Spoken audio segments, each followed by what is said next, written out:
This bill would sanction Iran's leaders for human rights crimes. Not a single Democrat supports it, as the Iranian regime violently cracks down on growing nationwide protests. Lawmakers' attention is again on the atrocities committed at the hands of the Iranian regime.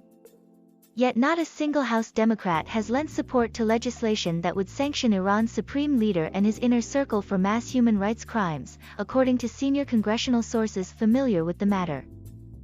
The bill, dubbed the Mahsa Amini Act after the 22-year-old Iranian woman who was killed by the regime's morality police for improperly wearing her head covering, would impose sanctions on the supreme leader of Iran and the president of Iran and their respective offices for human rights abuses and support for terrorism, according to a copy of the measure obtained by the Washington Free Beacon.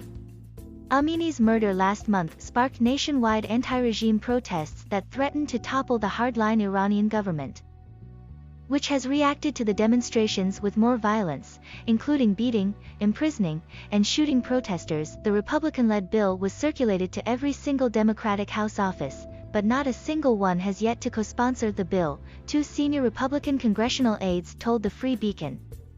The legislation is part of a larger effort by Republican leaders in Congress to codify a range of sanctions on the Iranian regime for its human rights abuses and support for regional terror groups, including those that have killed Americans.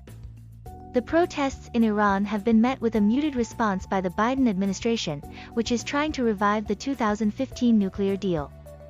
And while many Democrats have issued public statements of support for the Iranian protesters, none have gotten behind Republican efforts to boost sanctions on the hardline regime. Democrats spoke out against Obama's disastrous nuclear deal just a few years ago. Today, standing up to Iran is a completely partisan issue. Representative Jim Banks, RIND, a member of the House Armed Services Committee and one architect of the legislation, told the Free Beacon. "That's disappointing, but it won't stop Republicans from doing just that when we're in the majority."